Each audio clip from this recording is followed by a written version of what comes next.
오늘 아침 일라디오. 뻥 뚫린 고속도로를 최고 속도로 달리다가 조금만 속도를 늦춰도 엄청나게 느리게 느껴질 때가 있습니다. 그만큼 빠른 속도에 익숙해져서 정해진 속도 또 정해진 리듬을 잊어버린 건데요.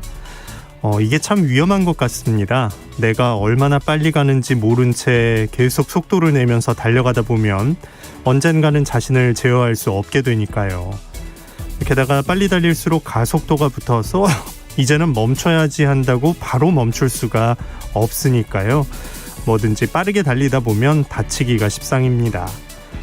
이번 주도 앞만 보고 바쁘게 달려오신 분들, 오늘 금요일입니다. 오늘만큼은 속도를 서서히 좀 줄여도 좋지 않을까요? 8월 6일 오늘 아침 일라디오 출발합니다. 저는 아나운서 김재홍입니다.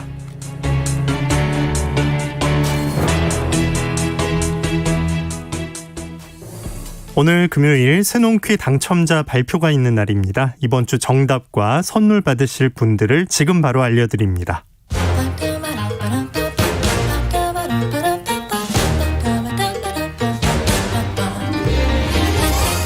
우리 땅, 우리 바다에서 자란 맛있고 귀한 농수산물 정보가 있는 시간, 세상의 모든 농수산물 퀴즈 새농퀴. 이번 주 문제부터 다시 보겠습니다. 이것은 녹황색 채소들 가운데 베타카로틴의 함량이 가장 높은 채소인데요. 아시죠? 베타카로틴, 항산화 작용을 돕는 영양소입니다. 게다가 루테인도 풍부하다고 하니까 눈 건강 지키는 데도 좋겠죠. 이것은 주로 쌈채소나 샐러드로 먹거나 곱게 갈아 녹즙으로 먹는데 살짝 데쳐서 나물로 먹을 수도 있고 김치를 만들 수도 있다니까 다양하게 활용해 보시면 좋을 것 같습니다. 진한 녹색을 띠는 이것, 십자화과의 단연생 식물인 이것은 무엇일까요? 정답은 케일이었습니다. 이번 주에도 참 많은 분들이 참여해 주셨는데요. 모두 감사합니다. 농촌진흥청에서 제공하는 웰빙 잡곡 세트 8463번을 포함한 3분께 보내드리고요. 8910-9017번을 포함한 17분께는 모바일 커피 쿠폰을 보내드리겠습니다. 당첨되신 분들의 번호 오늘 아침 일라디오 홈페이지 공지사항 게시판에 올려놓겠습니다. 또 개별적으로 연락드리고 있으니까요. 기다려주시기 바랍니다. 우리 농수산물에 대한 다양한 정보가 있는 시간, 세상의 모든 농수산물 퀴즈 새농퀴. 다음 주에도 풍성한 선물과 함께 돌아오겠습니다. 많이 참여해 주시고요. 우리 농수산물도 더 많이 애용해 주시기 바랍니다.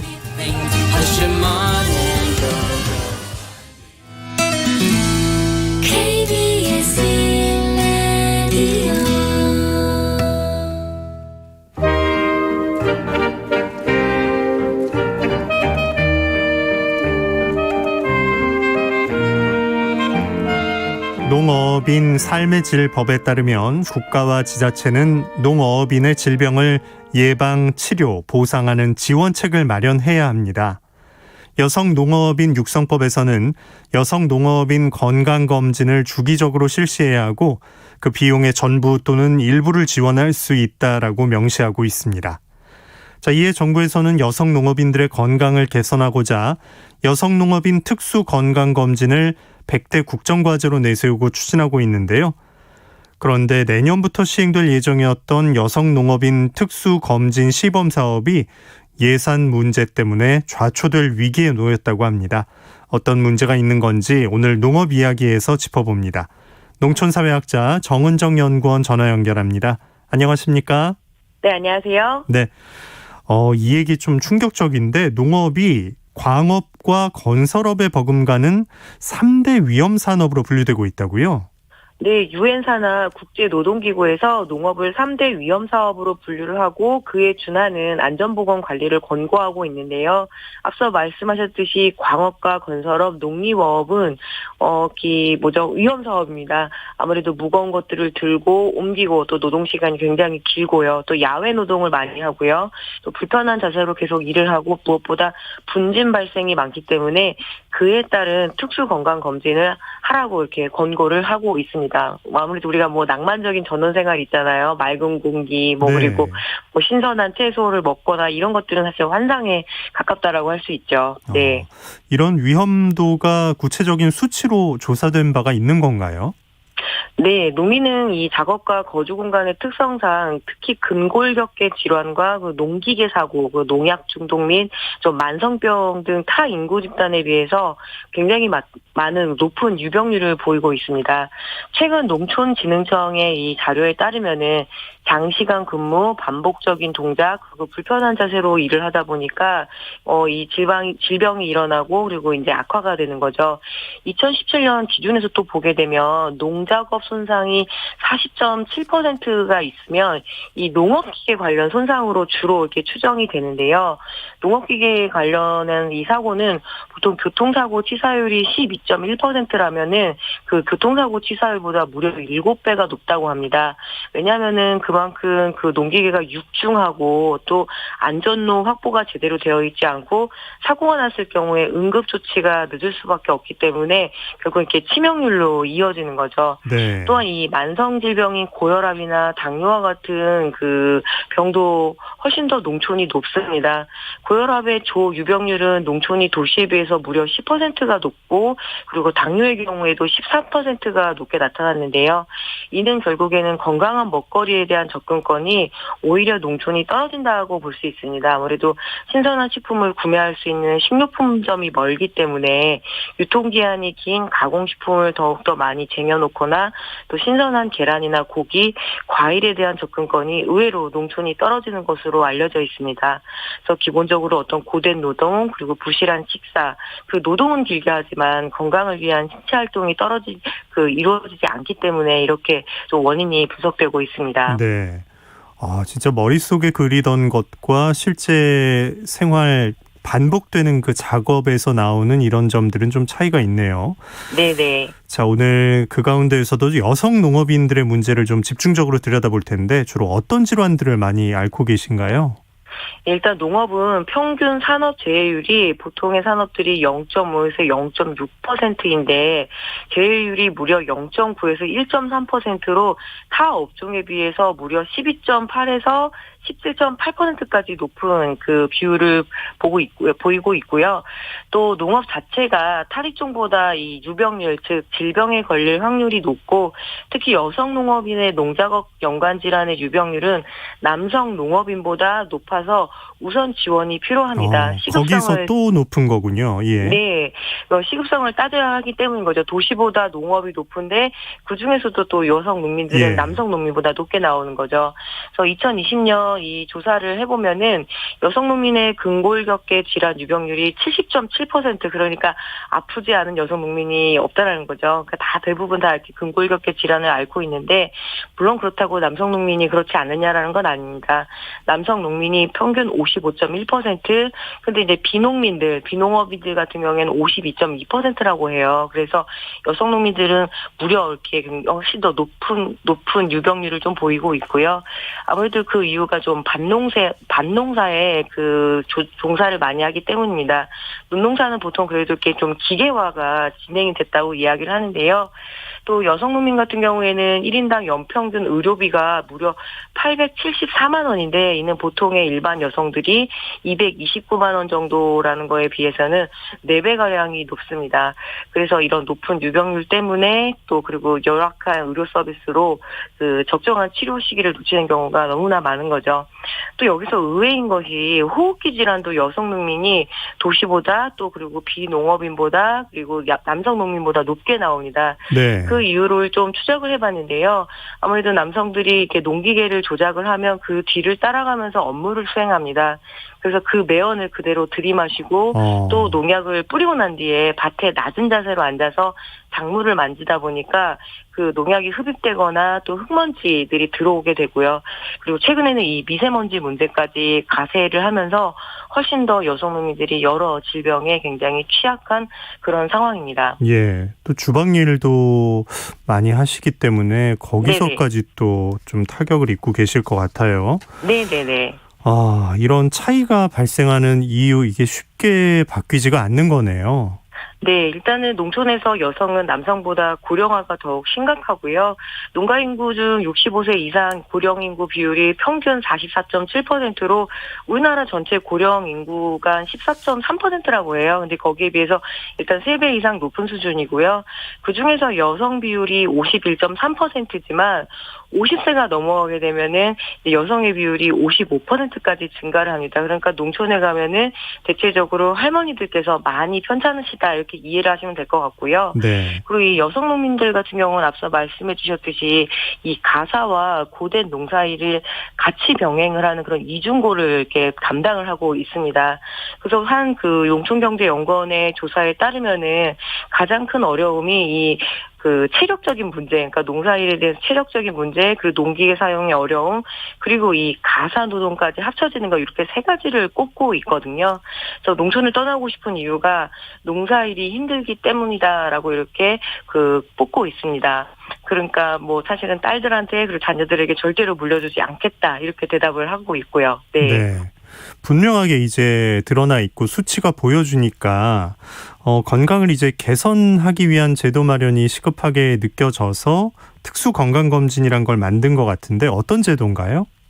간단하게 설명을 드리면은, 광부의 경우에는 이렇게 분진이나 호흡기의 문제가 높잖아요. 그러니까 특수 건강 검진을 실시하는 것처럼 농업이라는 어떤 직업 자체가, 농업이라는 직업 자체가 특정한 질병을 일으킬 수 있는 위험 요소가 있기 때문에 그거에 따른 검진을 해야 된다라는 겁니다.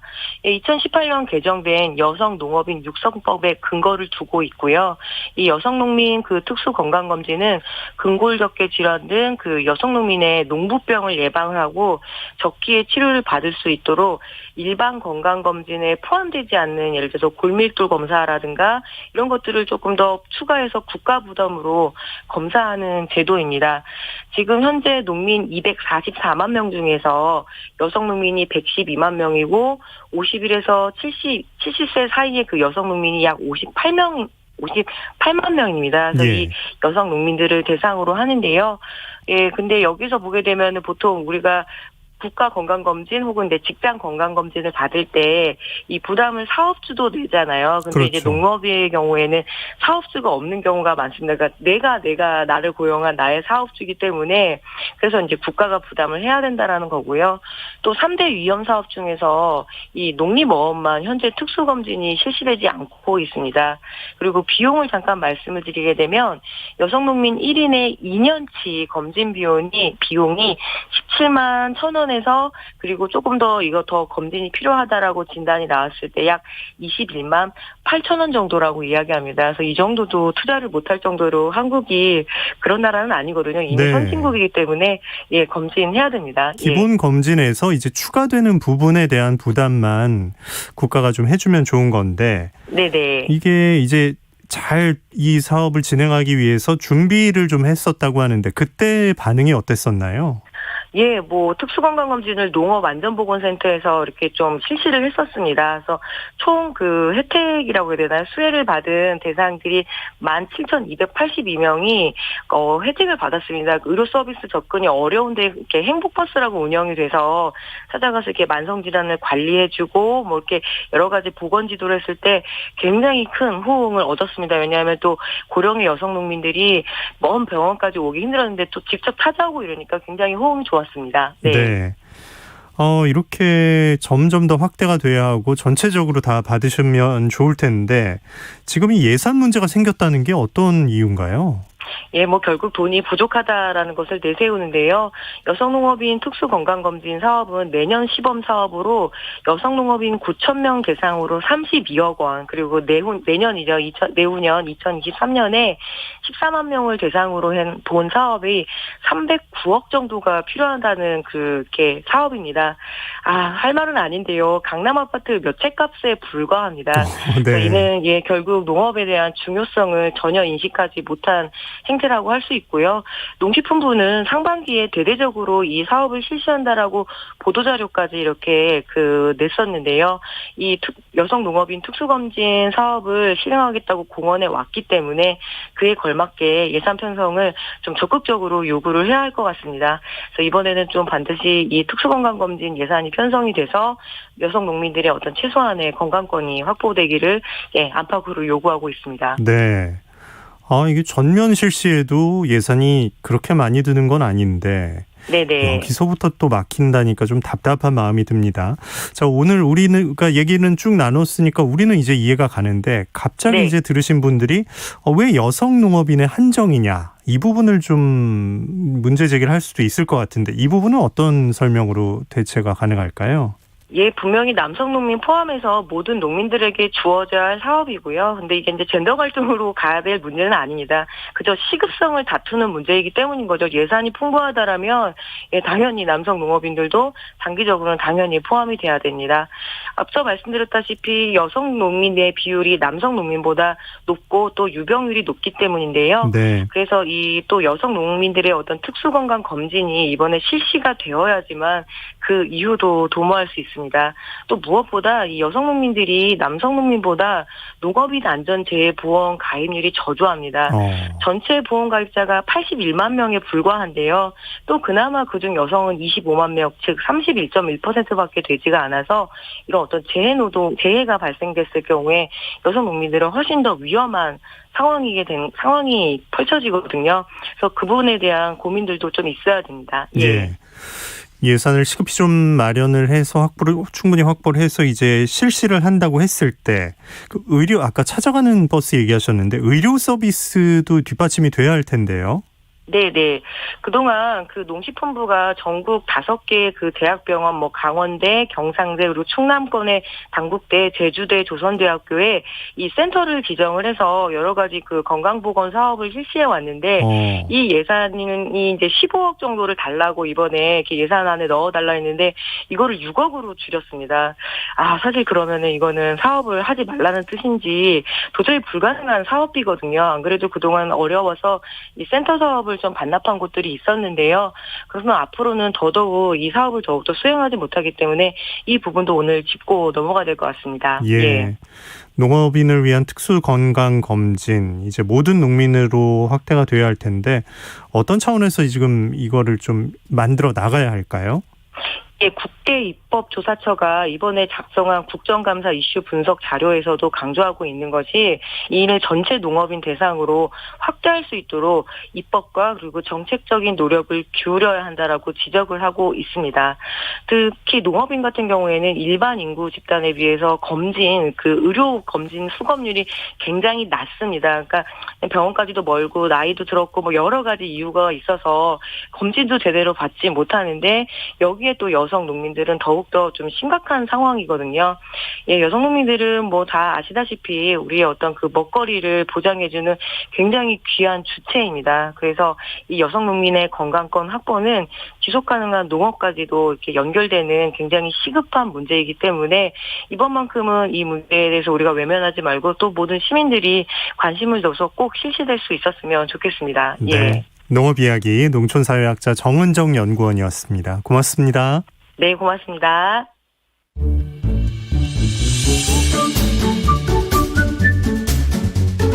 아침을 여는 기분 좋은 습관. KBS 오늘 아침 1라디오.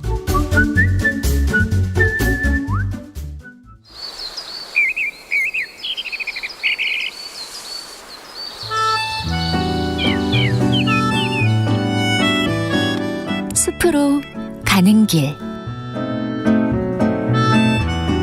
숲으로 가는 길, 숲의 설가 김서정 작가와 함께합니다. 안녕하십니까? 네, 안녕하세요. 네, 이제 7월을 보내고 8월이 됐습니다. 오늘은 어느 숲으로 안내해 주실 건가요? 예, 여름에 폭염특보가 내리면 물을 충분히 마시라는 안내 문자가 옵니다. 그러니까 갈증이 나지 않는다고 하더라도 규칙적으로 물을 마셔야 한다고 하는데요. 이는 열사병 같은 온열 질환 예방도 중요하지만 탈수가 되면 심장이나 혈관에 스트레스가 가해져 뇌경색이나 심근경색 등이 올 수 있기 때문이라고 하는데요. 식물도 물 없이는 살 수가 없습니다. 식물은 저마다 필요한 물의 양과 광합성 온도가 다른데요. 양분을 만드는 광합성 덕분에 식물은 지구 유일의 에너지 생산자라고 합니다. 식물마다 광합성을 하는 특정 온도가 있는데요. 그래서 기준치보다 주위 온도가 높아지면은 광합성을 하기 힘들어져 고사하게 됩니다. 네. 갈수록 뜨거워지는 지구, 우리보다 더 더운 지역의 식물들은 어떻게 살아갈까 궁금해서 세종시 국립세종수목원에 다녀왔습니다. 네, 국립세종수목원. 네. 맞아요. 식물들도 더울 테니까 고사하게 되는군요. 주위 온도가 이렇게 갑자기 높아지면 적응 여부와 상관없이 생존이 어려워지겠군요. 예, 맞습니다.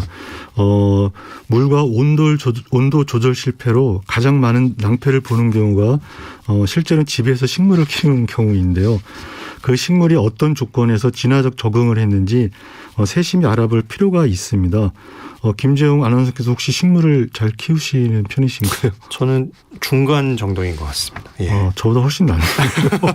잘 좀 쉬운 걸 선택하기 때문에 예. 어느 정도는 잘 길러내는 편이긴 합니다. 예. 저는 여러 번 시도했지만 여러 번 실패해서 아이고. 지금 안 하고 있습니다. 네. 그래서 여기서 식물의 잎에 있는 그 작은 공기 구멍인 그 기공에 대해서 말씀을 드리겠습니다. 식물학자의 노트라는 그 책을 보면은요, 기공은 식물이 세상과 소통하는 곳이라고 합니다. 그래서 햇빛이 너무 강해 온도가 높아지고 건조해지면 오히려 식물은 기공을 닫아버리고 과도한 수분 손실은 식물의 생존을 위협한다.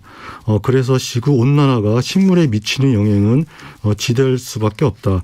대기의 온도가 몇 도 상승하는 것이 인간이 느끼기엔 미미한 듯 보여도 식물의 개폐에 크게 관여할 수 있고, 식물의 증산작용이 억제되면 공기 중에 수분이 줄어들어 대기의 습도를 변화시키고 점진적으로 지구 환경을 변화시킬 수 있다. 그래서 식물의 작은 구멍이 닫히는 것이 지구의 큰 변화를 초래할 수 있다. 이런 글이 있었는데요. 그 지구를 살리는 중요 대안이 식물이 우거진 숲일 수 있는데, 식물도 급격한 변화에 적응을 못해 우리 모두가 위험해질 수 있는 경고를 주는 것 같습니다. 네, 맞아요. 온열 질환 환자들 위험한 게 땀이 나지 않을 때. 체온은 네. 오르는데 땀이 안 나면 체온 조절이 안 되는 거잖아요. 네, 맞습니다. 식물, 그 수많은 식물의 기공이 막힌 작은 구멍이지만 그게 막힌다고 생각하면 진짜 지구에 큰일이 날 수도 있겠네요. 예, 그렇습니다. 그래서 그 육상 식물에서 처음 나타난 그 기공 연구를 통해 식물의 진화와 지구 환경의 역사를 살펴보고 예측할 수 있다고 하는데요. 이처럼 지구 시스템 파악을 위해 식물 연구는 아주 중요한데요. 우리나라 최초의 도시명 국립수목원인 국립세종수목원이 2020년 10월에 개원한 이유는요.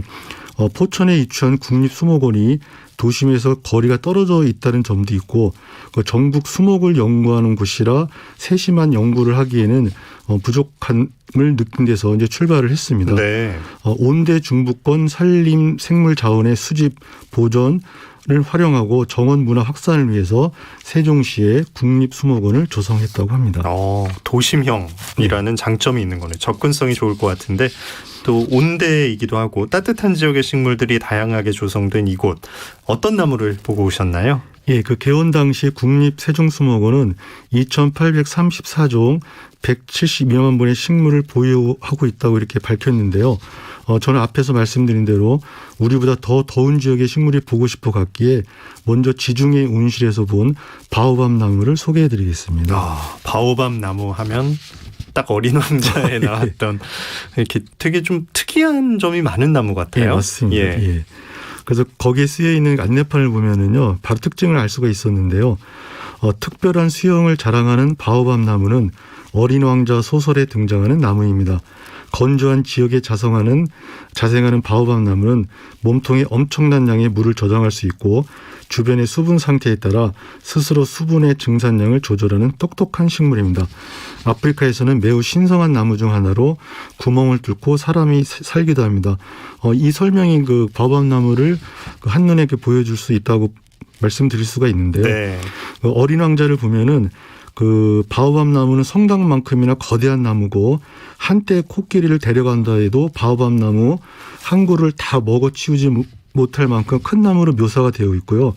또 근데 그 나쁜 씨로 설정이 되어서 뿌리로 별에 구멍을 뚫어 별을 산산조각 나게 만드는 나무로도 묘사가 되어 있습니다. 그래서 어린이들이여 바오밥 나무를 조심하라라는 경고를 소설에서 하고 있는데요. 제가 중학생 아이들한테 그 가장 좋아하는 나무가 무엇이냐고 물은 적이 있었는데 의외로 아이들이 바오밥 나무라고 대답한 아이들이 많았습니다. 네, 진짜 강한 인상을 좀 남겨요. 맞습니다. 근데 실제로 본 일은 없고 여기 가면 볼 수가 있겠네요. 예, 지금 유튜브나 보이는 라디오 보는 분들 김서정 작가가 직접 찍어온 바오밥 나무 사진 보실 수 있습니다.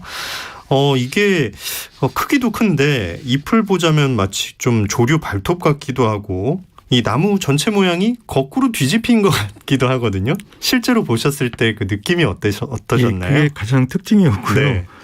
저도 그 보면서 되게 신기하게 생각을 했습니다. 그래서 이 바오밥 나무 인상에 대해서 가장 많이 나오는 이야기가 나무 끝에 있는 잎들이 잎이 아니라 뿌리로 이제 보인다는 것인데요. 네. 이렇게 좀 특이한 이제 전설이 따라오기 마련인데요. 그 아프리카 전설에 신이 가장 먼저 만든 나무가 바오밥 나무인데요. 그런데 나중에 만든 나무가 더 이뻐 보여서 바오밥 나무가 신에게 자신도 예쁘게 해달라고 간청을 하자 신이 화가 났답니다. 그래서 바오밥 나무를 거꾸로 쳐박아서 지금의 모양으로 자란다는 전설이 내려오고 있고요. 네. 그래도 여행가들이 꼭 보고 싶은 나무가 바오밥 나무라고 합니다. 이 바오밥 어원에 대한 정설은 없지만은 종자가 많이 있다는 의미인 부휘밥에서 유래되었다고 하고요. 또 바오밥 거리로 유명한 마다가스카르의 공용어인 말라가시어로 레날라라고도 한답니다. 숲의 어머니라는 뜻을 담고 있습니다. 네. 그래서 실제로 1000년 이상을 살고 지름도 커서 실제로 어머니 품처럼 넉넉한 나무이지만 바오밥 생태 연구가인 사라 벤터 박사는 지난 15년간 바오밥 나무 연구를 통해 알게 된 가장 큰 문제는 앞으로는 새로 싹이 나서 자랄 바오밥 나무가 없다. 이런 말을 하셨는데요. 그것은 평균 온도가 상승하면서 바오밥 나무의 꽃가루를 날라다주는 매개곤충인 박각시 나방 개체수가 급감했기 때문이기도 하고요. 국제식물 저널인 네이처 플랜트에 가장 크고 오래된 아프리카 바오밥의 죽음이라는 글을 싣기도 했는데 1000년 된 바오밥 나무들이 계속 쓰러지는 게 기후변화와 연관이 있을 거라는 내용을 담고 있습니다. 이 국립세종수목원에 있는 바오밥 나무 앞으로 1000년 동안 잘 살기를 바랍니다. 이렇게 진짜 동화처럼 동화에 일단 나오기도 했고 이런 나무를 진짜 아프리카에서는 쓰러져가고 있다고 하니까 정말 안타까운데요. 네. 예. 국립세종수목원 나들이 하고 있는데 또 어떤 나무가 김서정 작가님의 발길을 붙잡았을지 소개해 주실까요? 네.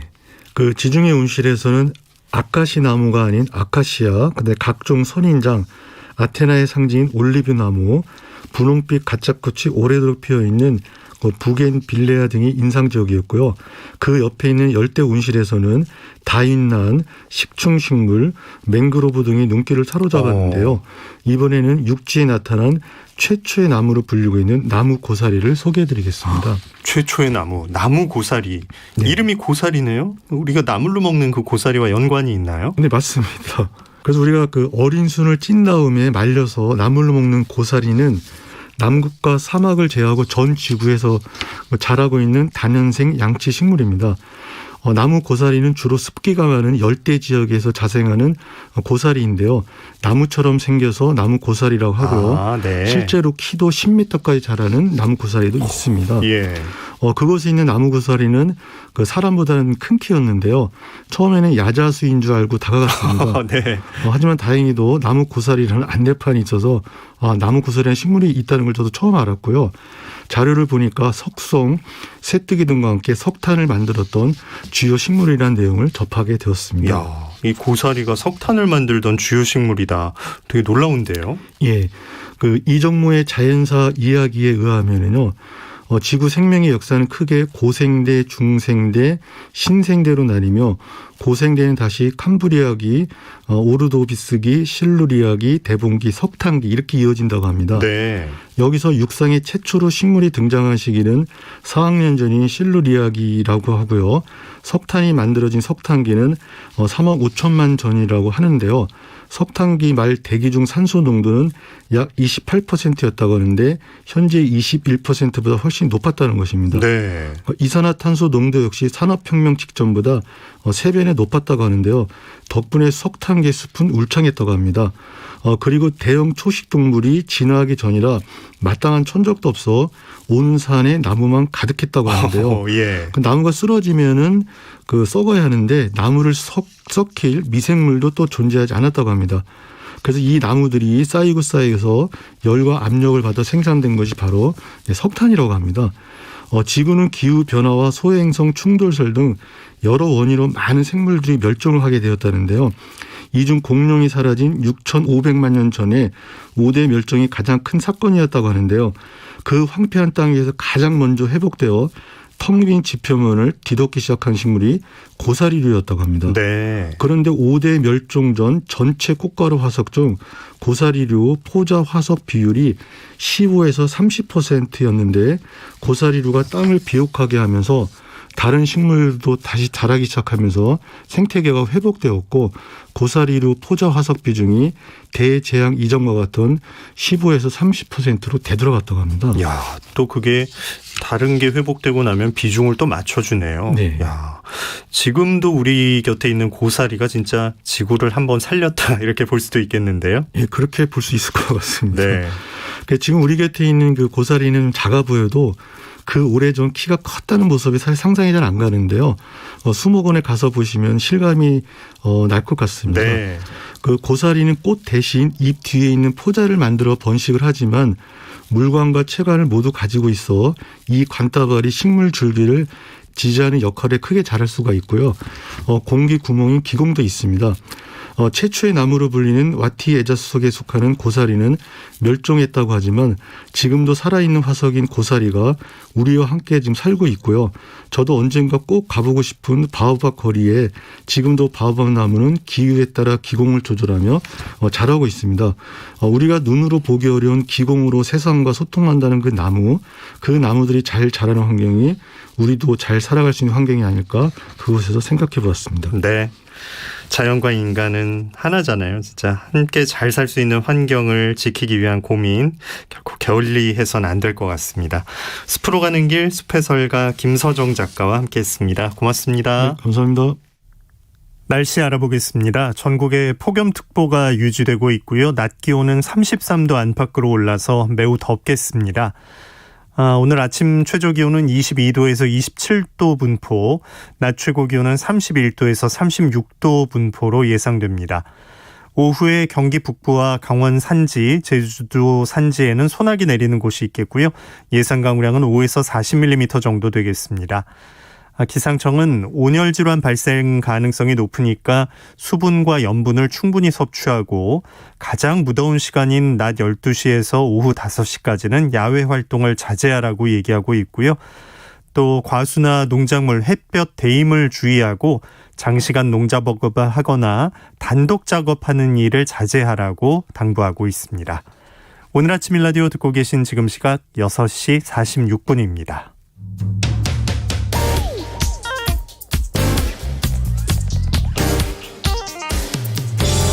오늘 아침 뉴스 브리핑 정상근 기자와 함께합니다. 안녕하십니까? 네, 안녕하십니까? 네, 코로나19 상황 좀 어떻습니까? 네, 어제 0시 기준 코로나19 신규 확진자 수가 1,776명이 나왔습니다. 전날보다 51명 정도 늘었고요. 이번 주 들어서 계속 지난주에 비해 좀 줄어든 수치가 나왔었는데 어제는 지난주에 비해 100여 명 정도 많았습니다. 오늘은 이 지난주와 비슷한 수준인 이 1,600명대에서 1,700명대 확진자가 예상이 되고 있습니다.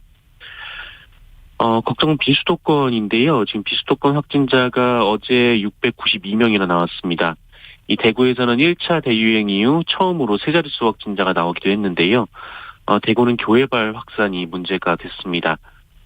위중증 환자도 많아지는 것이 걱정인데요. 하루 새 40여 명이나 늘어서 400여 명에 가까워졌습니다. 정부는 오늘 사회적 거리두기 조정안을 발표할 예정입니다. 수도권의 사회적 거리두기 단계를 4단계, 이 비수도권은 3단계를 계속 유지할 것으로 예상이 되고 있는데요.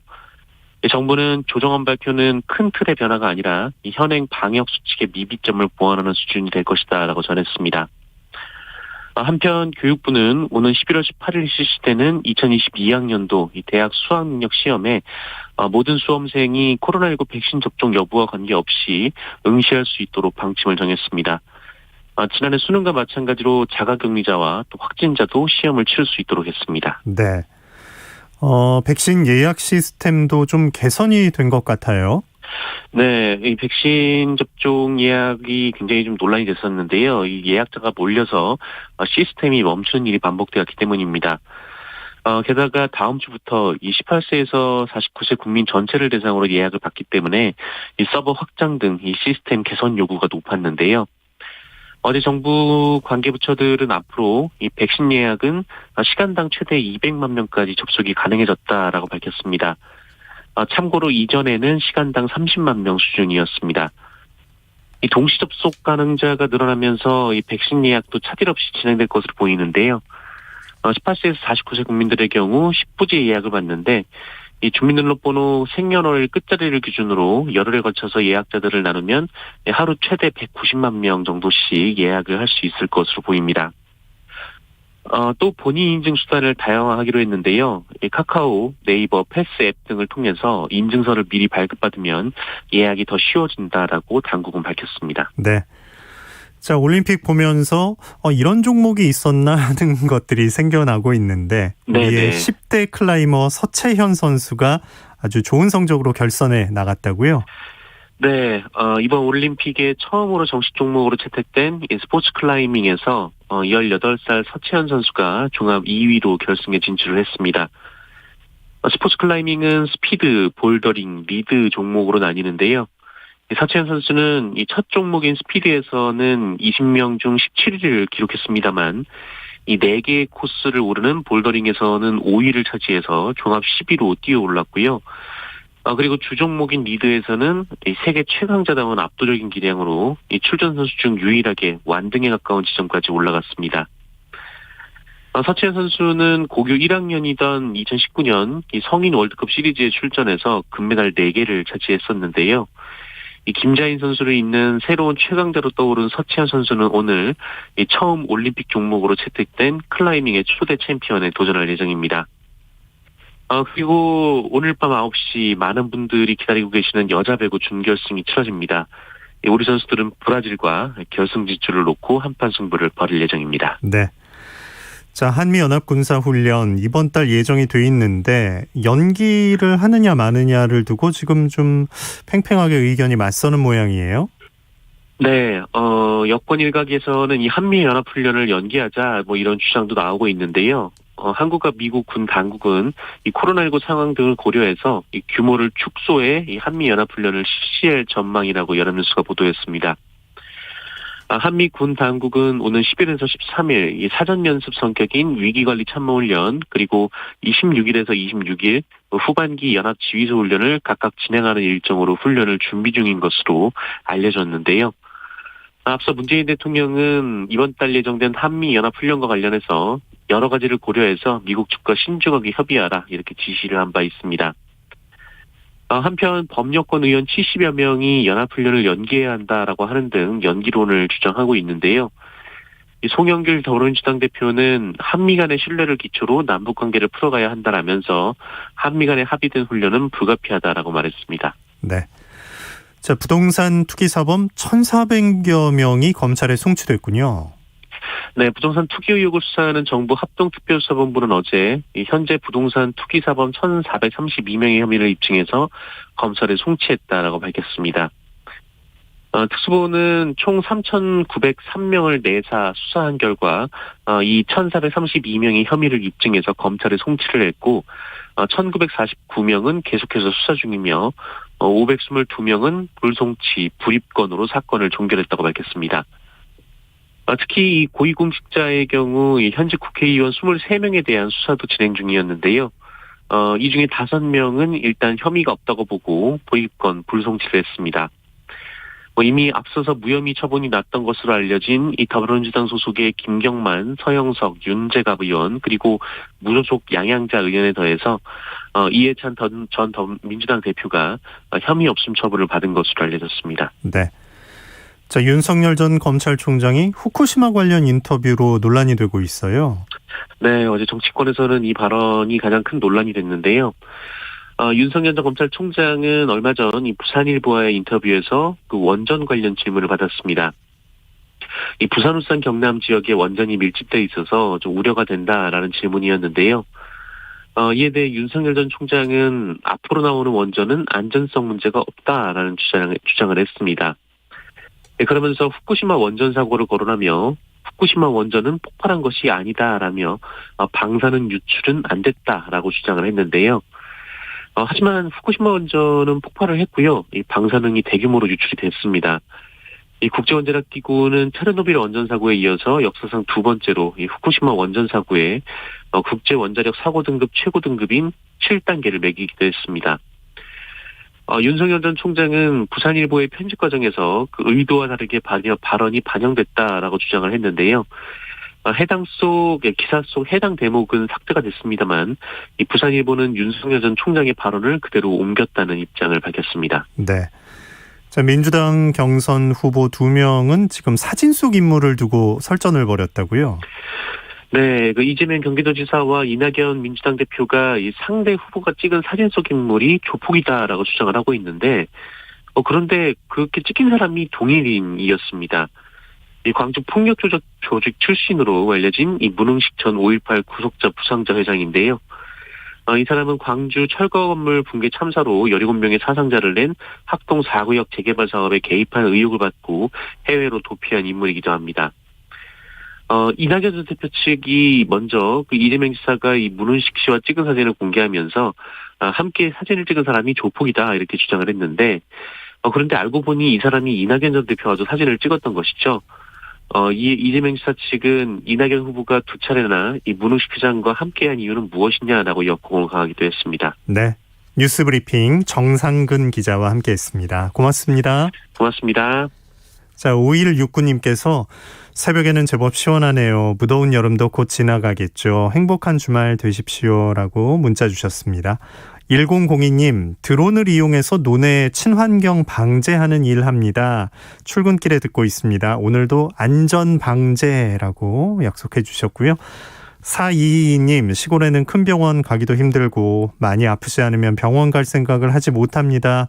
의료 대책 하루속히 좀 이루어져야 합니다. 시급한 문제입니다. 라고 의견 주셨습니다. 모두 감사드립니다. 자, 오늘 아침 일라디오 금요일 순서 함께 하셨습니다. 내일은 이선영 아나운서가 인사드립니다. 자, 폭염이 사그라들 때까지 특히 바깥에서 작업하실 때 물과 그늘, 휴식 3가지 꼭 기억하면서 건강 챙기시기 바랍니다. 아나운서 김재웅이었습니다. 고맙습니다.